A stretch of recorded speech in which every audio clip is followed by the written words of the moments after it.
Okay. And yep, you can go ahead. Welcome everybody. Welcome to Career Lab Wednesday. We are getting going here and we'll get a thumbs up. Awesome, sweet. So we are live here on LinkedIn and on YouTube. Thank you, Jane. This is Career Lab Wednesday. We're here every Wednesday from noon until 1 p.m. Central Time.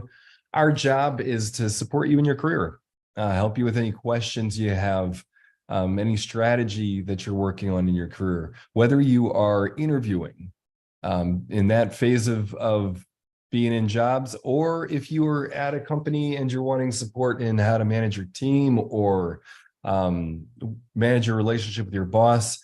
Any questions career related are welcome here.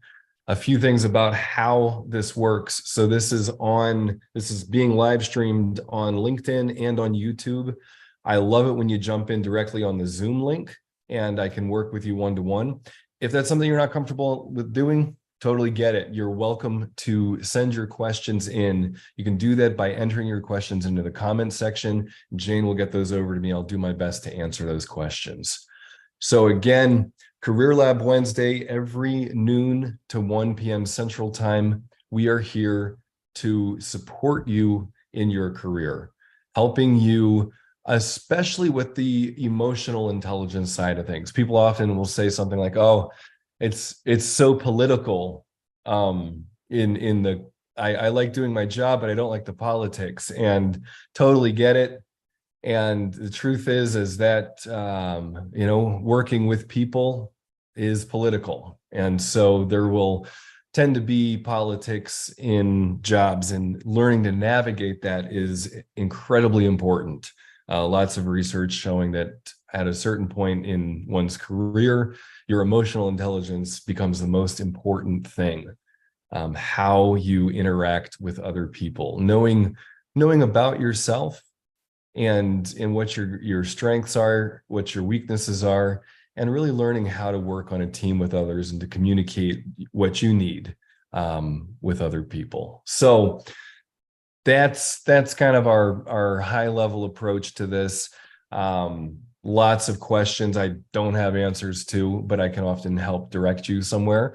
But in terms of managing your emotions and really taking on the things that you want in your career, that is something that we are good at here.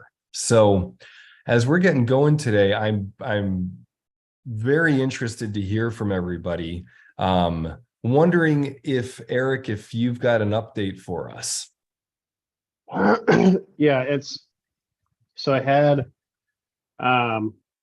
my kind of the last step, the final job interview last Friday, which was with the hiring manager themselves. Because of the office situation we're in right now, where our corporate headquarters is moving offices, we ended up meeting at a Starbucks in basically a shopping plaza.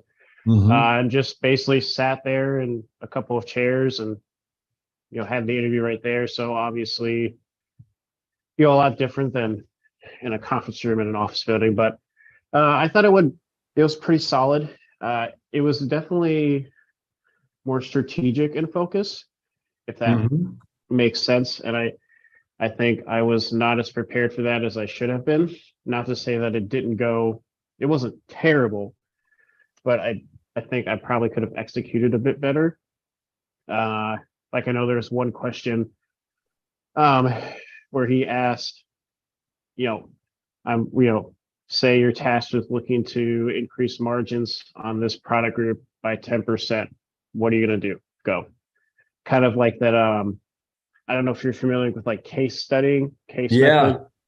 Okay. Very much like, which I'd done a little bit of that a long time ago, but I hadn't touched on. So I definitely did not do the greatest with that. But I thought the rest of it went pretty well. We ended up going a half hour over. I think combination of having some small talk, just having him give more explanation on the role itself. But I think it was pretty solid interview. So now I have to I've got at least 10 business days. So I've got basically a week and a half left before, that's kind of like the uh they won't get back to me any later than that third week of May. Okay. So but Did were you there with any other candidates, or was just you during that it was time? just me. It was just me and them. What's your I mean, sense of it? they did mention their okay. The sentiment is that I think I did a pretty solid footing. I definitely think that the the other people who work for him would definitely vouch for me. When it comes time to where I imagine they have a round table of okay, who, do we have anyone that we feel would be at least a final someone to consider for like an offer worthy. I definitely think they would support me there. I thought for the most part, like I said, it went really well. I just think um uh maybe like the strategy part, kind of that strategic approaching it that way. I'm trying to think of a good way to describe it.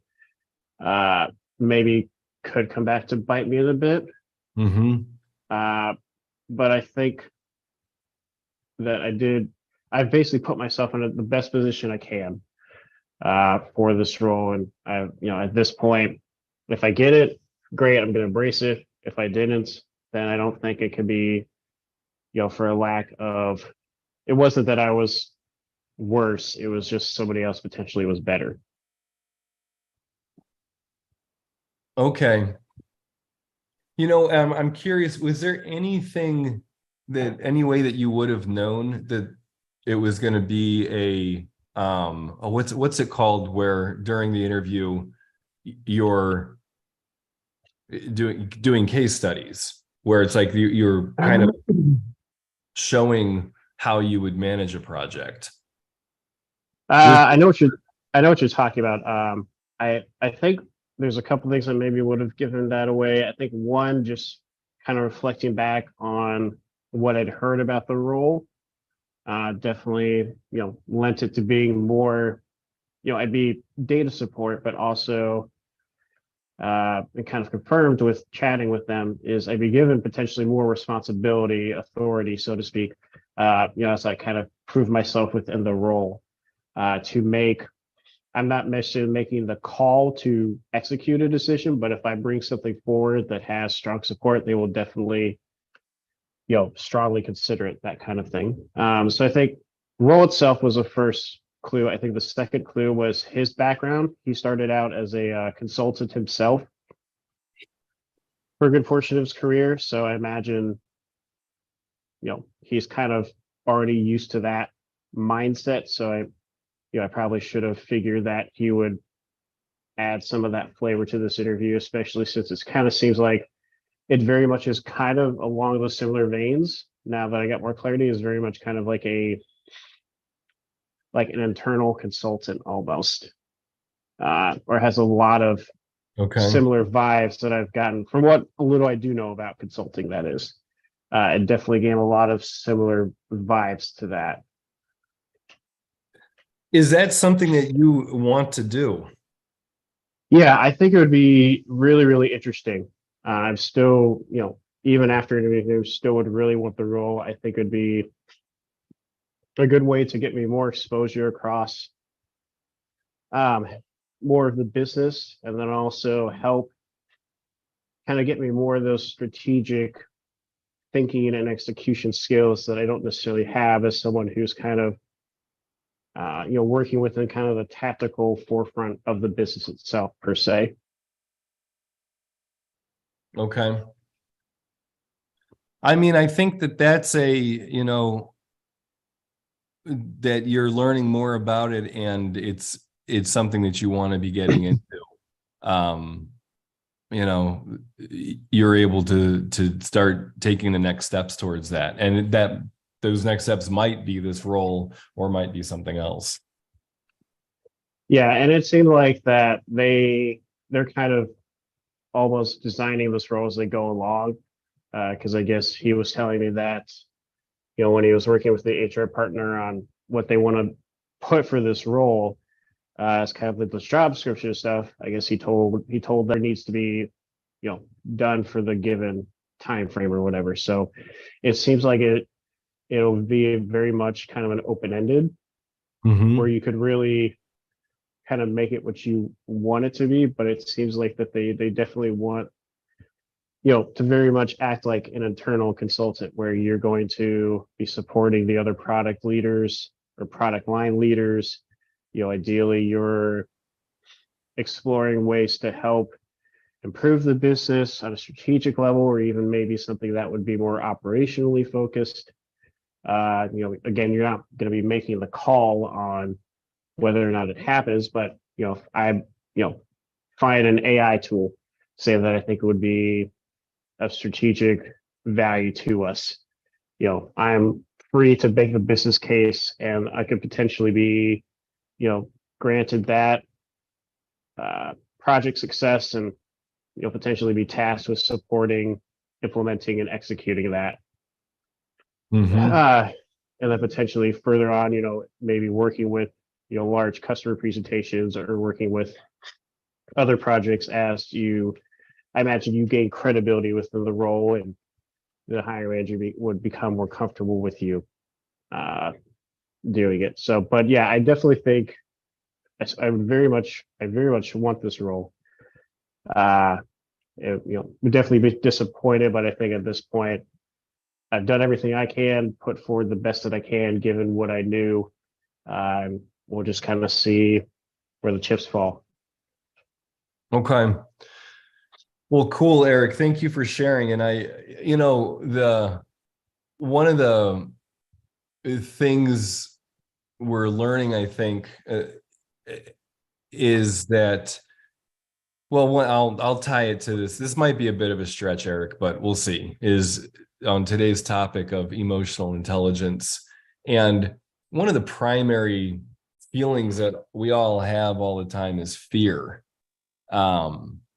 And the research on it is really cool. It's sort of basically like to learn to be grateful for our fear, because if we weren't feeling anxiety, we wouldn't, it's just impossible not to. Like, so Right. any human beings who didn't feel anxious got eaten by saber-toothed lions. And so we can actually be grateful to the fact that we have anxiety. But so then it becomes about harnessing our anxiety and learning to befriend it. And so when looking at that now, so there was a way that you weren't prepared for this interview, and to scan and see, oh, okay, did I have any hints going into it that I didn't pay attention to? Were there signs that I could have seen? And if I didn't, okay, oftentimes it's because I felt anxiety about something, and what my unconscious mind kind of did was just say, don't look at that. And so then if I can catch those moments, I can say, okay, wait. Now this is helping me pay more attention to when I feel anxiety about something, when I feel afraid, and to be conscious about that. Is that something, am I just being kind of paranoid unnecessarily? Or is this something legit that I need to take a further look at and maybe have some more conversations with people?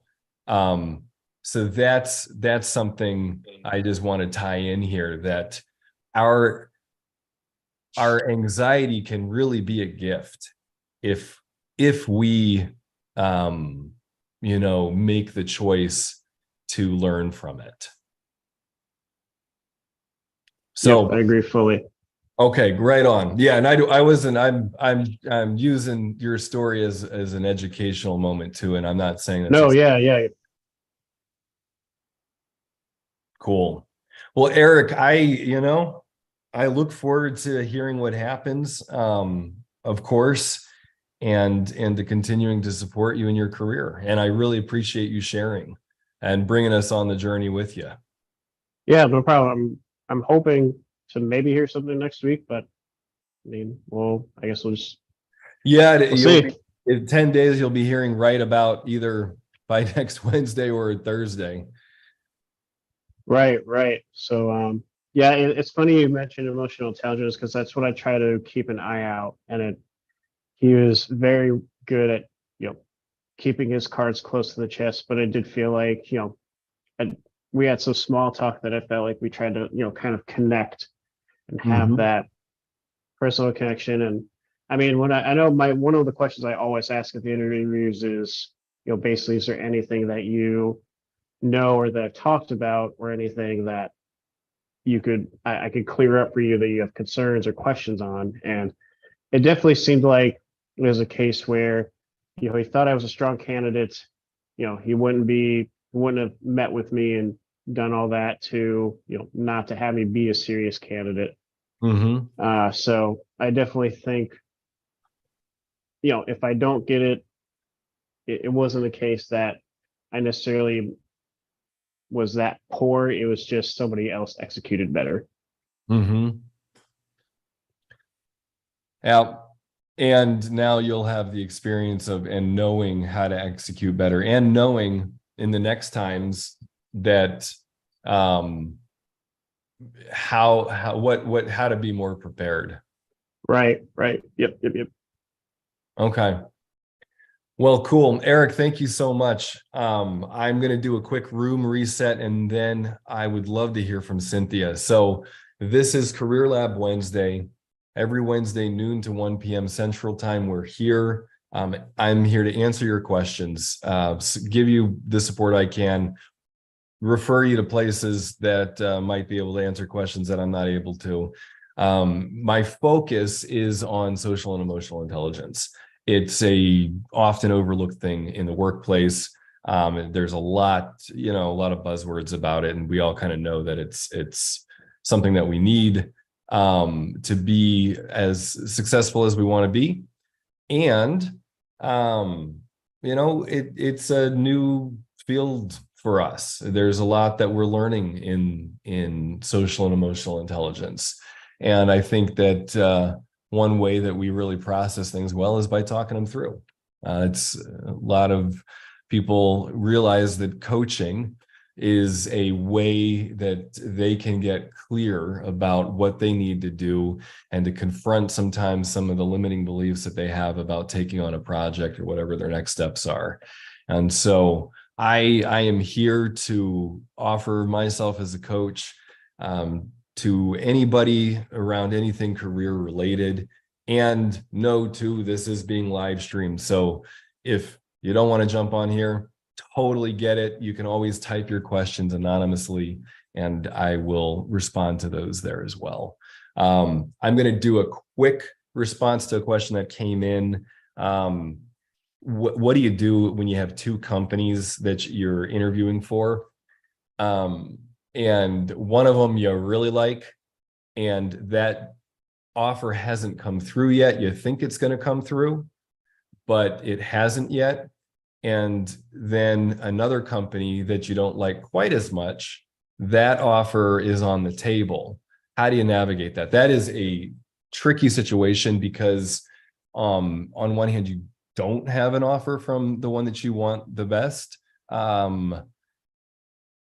So, what I would recommend is to be as upfront with the second company, the company that hasn't given you an offer yet, but you think that they are, and let them know, hey, I've got several offers on the table, or I have an offer on the table. I'm really interested in working with you, but this is something that I would need to move quickly on.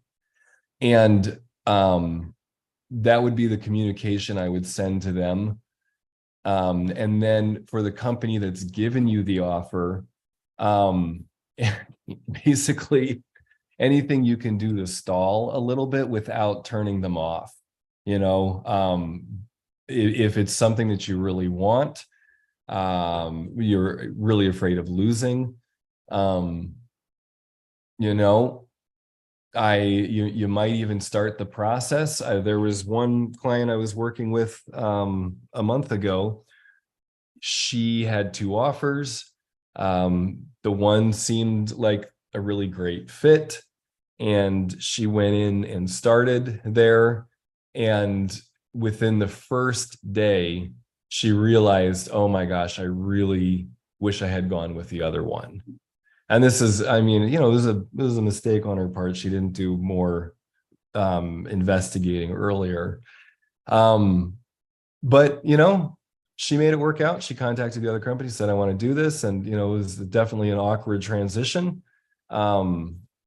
So, but she did get the job that she wanted ultimately, even though at first she picked the one that she didn't really want. So I'm sharing that, I think, as a way for you to know that ultimately the companies want the right person for them. And they want you to be aligned and a good fit. And if it's really not something you want, that will end up playing out over a longer period of time is probably not working out that well.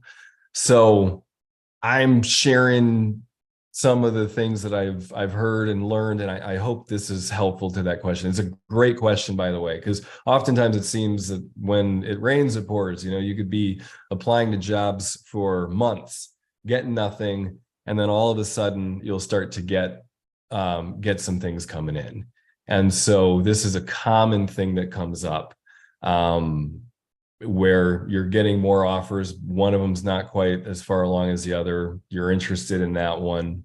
Really talking it through with people is often a good idea. So I hope that ends. Let me know if you have any further questions about that one. I'll see what I can do. So Career Lab Wednesday, supporting all the way from your resume and interviewing to what do you do when you're working with your team, and how do you communicate more effectively with them, with your boss. And also, we've got a question from Cynthia. Cynthia, I'd love for you to jump in here and tell me about your next level here. So you've got a background in tech, and Specifically, project management.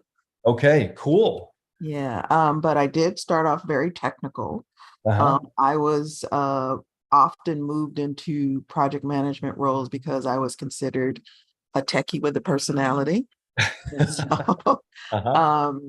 and so I've been at a standstill at the project management level for a number of years. Okay. And so, and in some days I'm very okay with it. And some days I really want to say, what's the next level? I'm probably closer to retirement these days than I am career-wise, but I have a lot of tech knowledge, a lot of things I still want to do. And so the question is, how do I have conversations inside and outside my organization that will focus, even if it doesn't occur for a next level inside the organization, that I can get the experience of becoming a thought leader, understanding what's going on in the field, and sort of imparting that inside and outside of the organization. Okay. Well, Cynthia, I mean, it sounds like, my hunch is that you're already a thought leader. With the experience you've had and just the way you just described yourself. Mm. So it's probably going to be defining yourself as a thought leader and what your message is. Okay. And interviewing people, talking to people about, what is it that I bring? What are the things that I've done that have been really helpful? Okay. So that people can say, people have often told me, George, something with you is that you're very inviting. You are warm. I feel like I can talk to you about anything. And that has been a thing that as I've heard that more and more, it helps me kind of place myself and say, oh, if whatever the challenge is, I might not always be, I'm not necessarily the answer man, but I can certainly be with you as you're exploring stuff.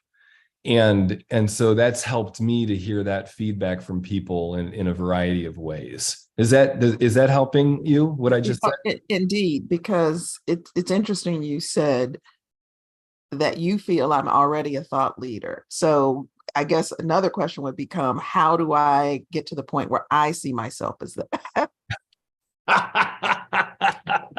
That's really the question, isn't it? Yeah, Well, I think for starters is interviewing people. yeah, okay.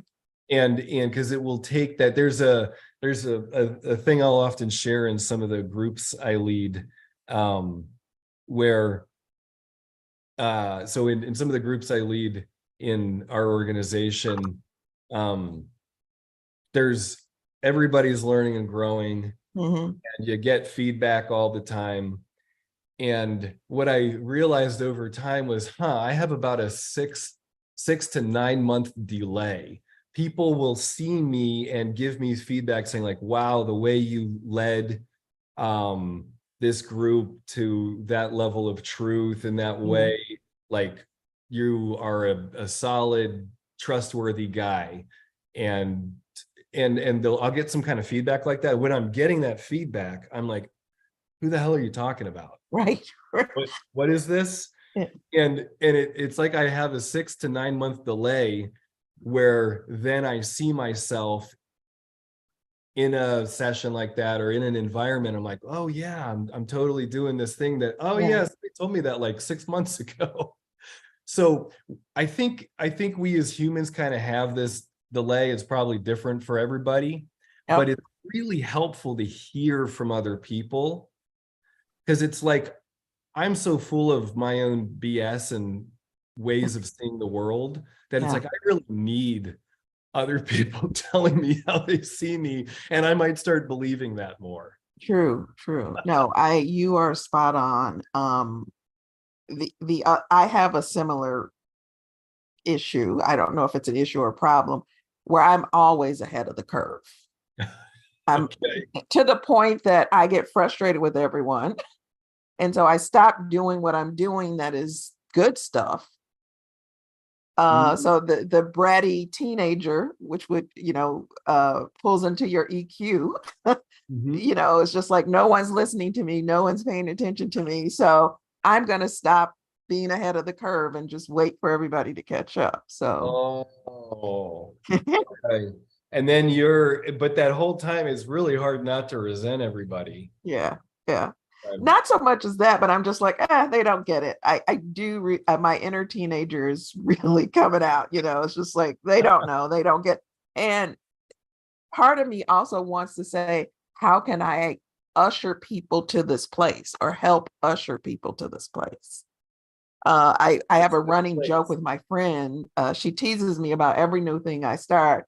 And so now I'm finally confident enough to say, oh, no worries, you're going to be doing it in 2 years. And sure enough, she'll be doing it in 2 years. So the point is, how can the emotional piece of not getting upset or angry or impatient with people, but saying, how can I help you? How can I usher you? Oh, well, you're really, so now I think we're talking more about coaching.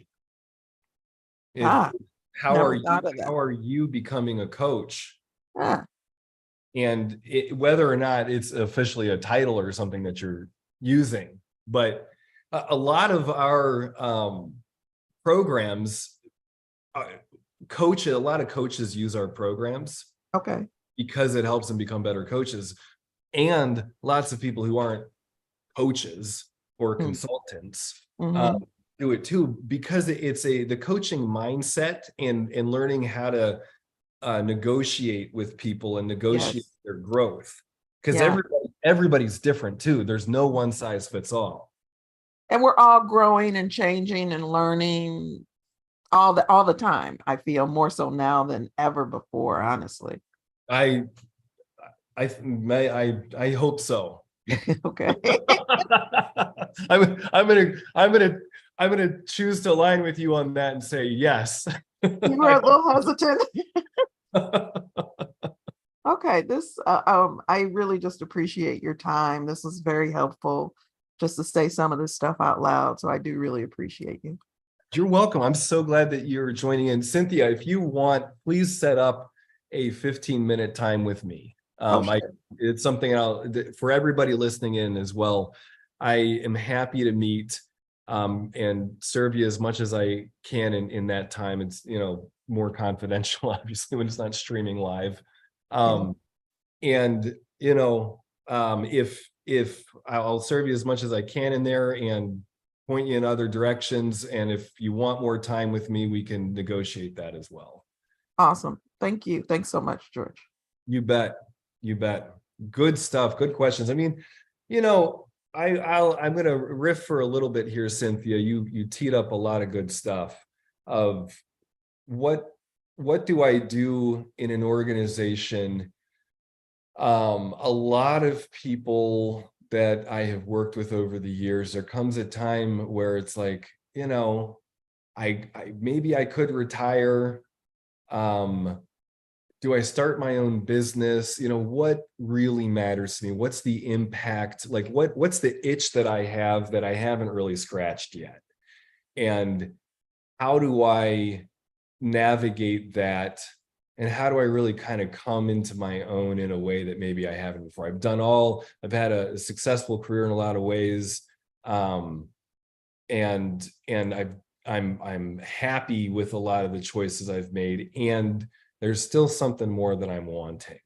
And that's a really cool space to be in, and, navigating that, that really getting down to your purpose and what you want to leave behind is I think a beautiful gift that when we can get there. So identifying and one of the key ways that this happens is to be able to identify our feelings. We're going back into the emotional intelligence side of things here, is our most core feelings: fear, hurt, anger, sadness, and joy. And when I list those 5, immediately my response, and most people's response, is, why are 4 of them negative? And it's like, wow, if I can flip that into there's no negative feelings, they're all data. They help me understand the world. Fear, hurt, anger, sadness, joy. Then I can start to sort in more of a micro way of what's the fear about this thing, or where am I feeling hurt? And that helps guide me more to my purpose, more to who I am and what really matters to me. And again, there's no right and wrong about this stuff. It's just, but where do I really want to put my time? Where do I really want to put my care? And this fine tuning of myself, of paying attention to fear, hurt, anger, sadness, joy is a key component of that. Knowing where I'm at in all of the choices and the planet and the jobs and all the stuff going on here. Where am I at in all? So I hope that helps everybody. You can always be playing this game of noticing your fear, hurt, anger, sadness, and joy. And let's go ahead, Jane, and put in a link to that the video about emotional intelligence, where I talk more about it. It's an educational video you can go view on your own time whenever it makes sense for you. Thank you, Jane. That's great. Well, we are moving along here. Going to do a quick room reset. Danny, I want to get to you. So this is Career Lab Wednesday, every Wednesday noon to 1 p.m. Central. I am here to support you in your career, whatever it is that you're doing, whether you're starting off early on in your career and wanting help with resume, networking, interviewing.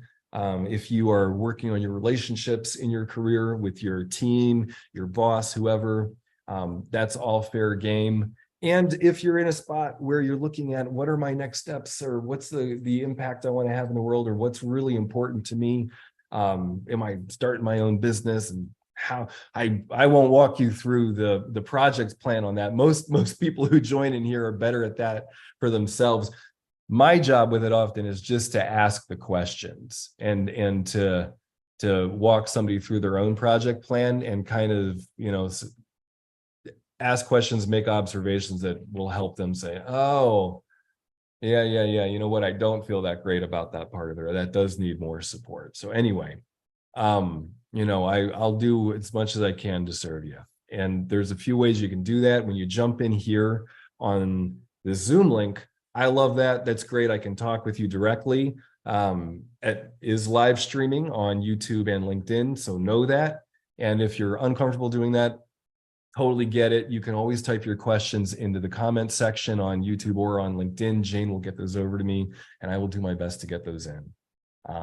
So all that said, let's move on. I'm curious, Danny, are you game to jump in and talk, or would you like me to just I'm here. Okay, sweet. So you are wanting to, well, tell me about it. Tell me what's going on. Yep. And how we can I'll support give you the whole rundown, and I'll do it really quick so we can you can move on from my question to hopefully help somebody else as well. Okay. I was brought on as a director of training, and in reality, there's always a misconception when you think about training and learning and development, right? Two different fields, two different skill sets essentially, but they kind of are similar of the same. So I was brought in as director of training. My background is director of learning and development for 15 years plus. And here I am now in the company 5 months in, doing the work as a director of learning and development, but they're getting me at the price tag of a director of training. And I brought this up to my boss, who's the VP of HR, and he's definitely down to have the conversation. I just don't know. I'm just obviously trying to get more money for the role, for my value. Yeah. They fought me on my number initially that I wanted. Upon being hired in, they made up for it with the sign-on bonus. But at the end of the day, it's not in my monthly take-home, and that's what I'm after. I know my value, and I'm just trying to figure out how to articulate the conversation based on the 5 months that I've been here and the awesome job that I've done in 5 months with the team and what I'm building out in the LMS system and all the content development. Everyone's very impressed. I just don't know how to have that conversation to ask for some big money, because that's what I really am after. Okay. Cool. So, let's dig into it a little bit here. And there is a video that we did in the past with Dr. Mike Zwell that his introduction might be a helpful resource for you as well. So we'll share that too. Thank you. But the thing that I think, and tell me how much of this you've done, or where if we're just hitting replay here, but have you outlined to them the bottom line of the money that and are you at a company or a nonprofit? I'm at a company. We're not publicly traded yet, but it's not a nonprofit. No. Okay. So are you able to demonstrate to the bottom line what you have brought in? Well, not really. Not yet, because we're in the process right now of proving out a concept of obtaining an LMS system, and essentially the measurements in which I am calculating the value of what I'm doing won't really take place until sometime in June or July. Okay. Now, do you know what you would be getting paid if you were somewhere else? Yes. And how does that line up? So it's like 50K more, basically, is how it pans out to be in the base salary. Okay. That's where it's at. And are you located in a city, or are you located is that Chicago? Yeah. Oh, okay. Chicago. Okay. So there's other competition nearby. Correct. Okay. And have you had that conversation with them? No, because I had a few offers. I took this one feeling that I would make the most impact and have the most, fun actually doing it. Mhm. And coming on board, the company is a little bit all over the place, which it's fine. I'm used to that. I can adapt. Typically in this role, you have a team of people that are qualified to do the job, whereas I inherited a team of people that have no experience in this field, and I've had to coach them and mentor them along, and get them into the place where they could do the job, which has been great to watch. And I love doing that. I love being in that position, and I love sharing the wealth of knowledge that I've been given to me to make me who I am. So it's all good and dandy, but at the same time, it's all business. It's you got to play the game, and I just am trying to take my stake in what I Okay. feel is just to my value. You know what I mean? I've worked hard for all of this. Totally. So there's a few things that I'm thinking of as you're sharing.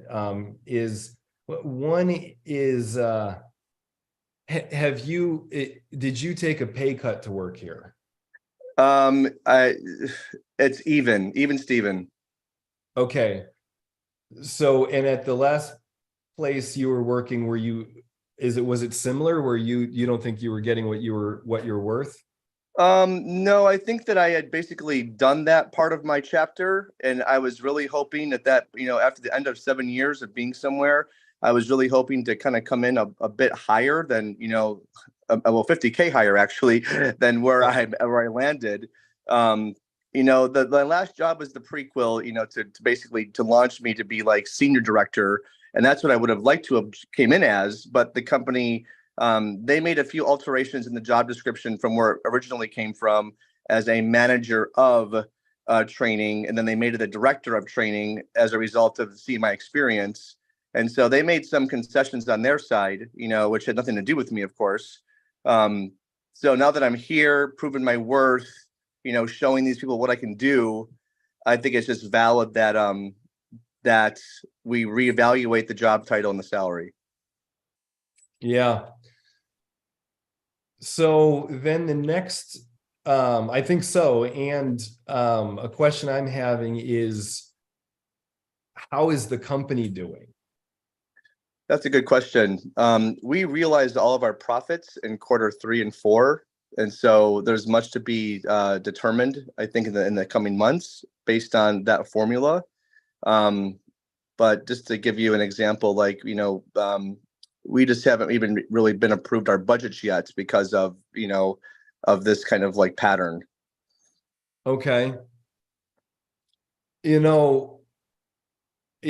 may be that if the company isn't really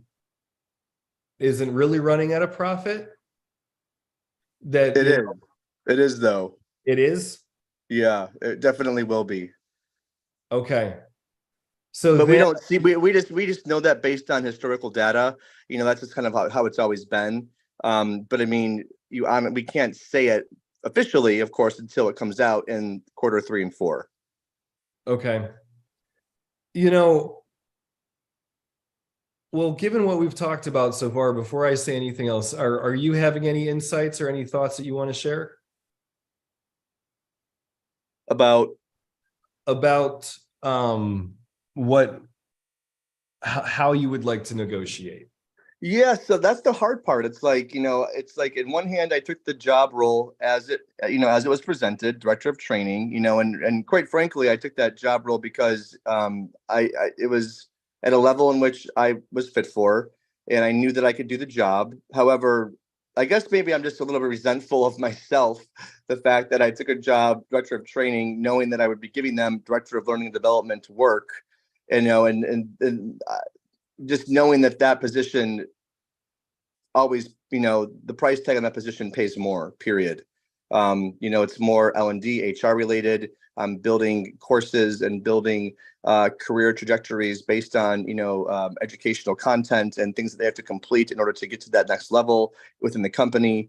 Building out an entire LMS system, an entire curriculum for every department in the company. Totally. It's so much work. It's so much. On one hand, you love it because it's what you do. You're good at it and you enjoy working with people on it. And you're not going to keep doing that forever. Right. So if you were them, what would you want you to say to them now? No, that's a great question. This is the kind of company I've noticed that, if as long as you can make the business case and the logic is sound, talking to a bunch of left-brained people, because they all are left-brained people, at that level. As long as I can articulate my way, and take the emotion out of it and present the facts and the data, and I think that they would give me what I wanted. I think they would like me to come to them with the data and the presentation, so they can actually see I'm a go-getter even more so than I already am. That they already see that I am. I'm a doer. You know what I mean? Like, and I don't get lost in the details. I get there. That's just how I'm wired. So I don't really know. I'm trying to answer your question. I don't really know how I would. I don't know how I would. What I would ask myself if I were them. Probably just make the business case. Okay. Is that something you can do? Well, if I can't, Chat GPT can. Who can? Chat GPT. I'm kidding. Okay. Okay. Yeah, Well, no, I can. I definitely can. And are you going to do that? Yeah, I guess that's I think that maybe just talking this out and talking it through with somebody, and you answering, you prompted me to think. I think that's what I was missing in this whole equation, honestly. Okay. Well, cool. I'm stoked. I mean, it sounds like a really cool opportunity. And let us know. Let me know what happens from this. Are you interested in one piece of strategy that I might be relevant? Yeah, absolutely. Just, that if you're a doer, you get things done. That, by the way, is one of the most important things when what people are looking for is who takes initiative. My sense of urgency is like off the hook. Awesome. So that now, when you do that, when you put together the business plan, or however you said it, that they need to see, if there are a bunch of analytical types that are going to be looking at it, I would recommend that you have a real analytical person type look at that before you give it to them. Right, for sure. And the reasoning for this, so the flip side, what I often work with are the real analytical types who are going into the C-suite and giving way too much information. That's typically me. I've learned to dial it all down. Okay. Well, no, but that's good, because if the only time that you really need it is if you can give everything in threes, don't deliver any more than 3 points. But if needed, if they start grilling you on it, that you need to have the data that backs it up. You're right, an appendix of sorts. Yeah, absolutely. Okay, cool. I think I was just thinking about that as your approach here, and the fact that you're doing this now and can have this conversation before Q3 and before this stuff is released. It's like I'm seeing you as working yourself into the next phase. That's it. Yeah, that's why I'm trying to strategically. But let me ask you a question. So, is it totally fine to ask people in the HR department like what the range is for senior level director? Is it fine? Is it a normal question that people ask HR? I don't know the answer to that, Danny. Yeah. I suspect the answer is yes, but I also think you could do a little bit of research and just kind of know like that, like maybe it's not something. It might depend on the culture of each organization. I don't really yeah, that's right, man. Yeah, I think you so. might ask. You might ask what you just asked is, hey, what is this a question that I can ask here? I don't know. Yeah, I just don't want to give too much away, I just want to, and I want to give it to the right people. I don't want to ask somebody in HR and then that person, I don't know. I like to be very private about these things. I don't want other people's input, influencing or I don't know. I just Totally. feel like it's a private conversation to have with the people that matter, and anyone else is not really, it's no one's business. Uh-huh. Especially if that person is like, at the same level as I'm at, but in a different department. It's like, I don't know. I don't know. I don't know. I think what you're paying attention to your anxiety there is really spot on. Where do you really need to be careful, and where would the anxiety point you towards a conversation that you should have? Right. And leading into the whole topic of this, of your weekly Wednesdays, emotional intelligence and EQ and all of that. Like I'm hyper self-aware, and all of those things. And so it's always at the forefront of my mind, those kinds of antics, if you will. So I would say, Danny, who could you ask? Who would you feel comfortable asking that would be able to answer that question? I think I would go to my boss, actually. The VP of HR. I go to him. I would skip over the director person that that I normally would go to on this one, and I would just ask him directly, because he would be the one being part of the decision process anyways in the end. Okay, cool. That feels good. It does. It feels better. I'll share a quick story too about of when you're good, having somebody on a team that is good and contributing. I mean, that's a wonderful thing. Yeah. Most people don't really value themselves enough, and that's kind of an issue that plays out in a variety of ways. But one woman I was working with, she got an offer from this amazing, her dream company. And yet she loved her current job. And so what she did was she was open about it. And she talked to her boss and said, hey, this is what's going on. And that was a terrifying conversation for her to have, as you can imagine. Of course. Yeah. But, it worked out really well, because then the former boss was like, thank you so much for telling me this, because we don't want to lose you. Right. We don't want to lose you. Right. So what are the things that are a really big deal to you here?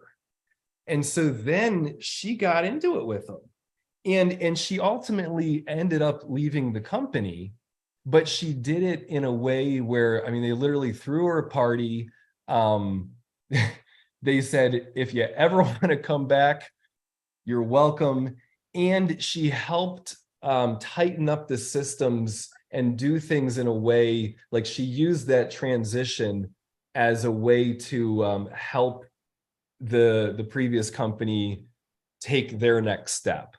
Yep.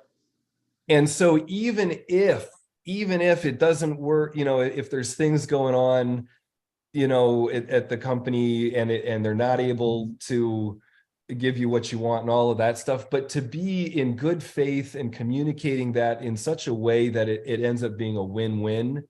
Yeah.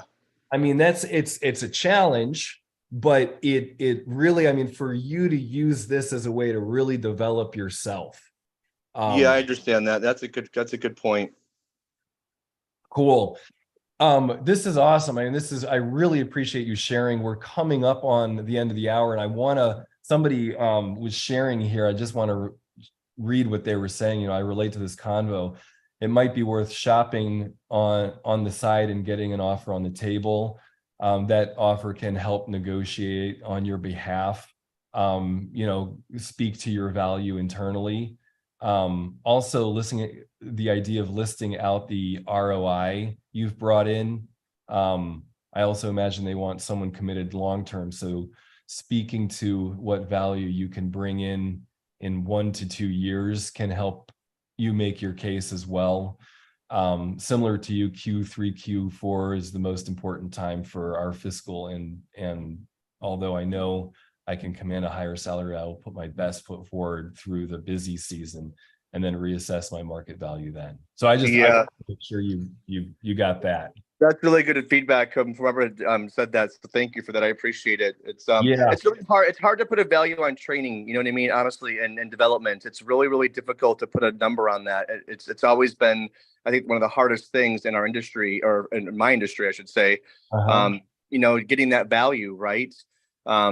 You train 30 people and they excel. Okay, great. I can show the value and how they excelled. But what does that really mean from a company profit perspective?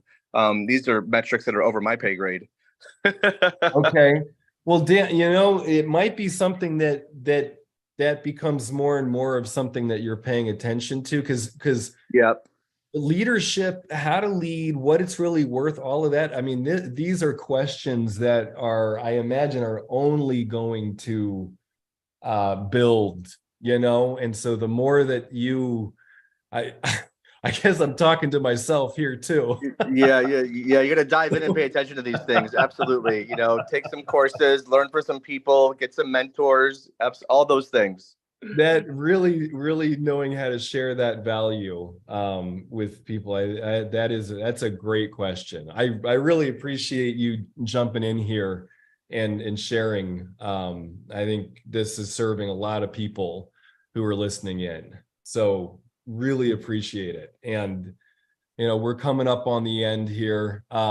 So Career Lab Wednesday, every Wednesday, noon to 1 p.m. I'm here to serve you, help you with any questions you have. Great stuff today. Really love the engagement. You can always set up a 15-minute time to talk with me. I'll serve you as much as I can in that time. And Cynthia, thank you. Great stuff. I look forward to hearing what you're discovering in your journey as you're owning yourself as a thought leader. And Danny, again, thank you. And Eric, appreciate you as well. I look forward to hearing about what you find from that interview. So we will be back next week, noon to 1 Central Time. You have access to other Zoom recordings that are on YouTube. My talk on emotional intelligence and the drama triangle, that's all there. So more resources to come. Thank you again, everybody. Really appreciate you sharing. For everybody who's listening in, that's a huge value to you. And I encourage everybody to listen, co-voyaging, learning vicariously, even if you're not at the exact spot where somebody who's sharing is at. Think about how that applies to you, because we all, and at the core of this, leading with emotional intelligence, we all have emotions. It is a universal language. And so learning how you are with your feelings and using your feelings as a guide to help you in your career, that's something that everybody can relate to. So when you're listening in, keep that in mind. All right, blessings, everybody. Appreciate you, and I will see you next week.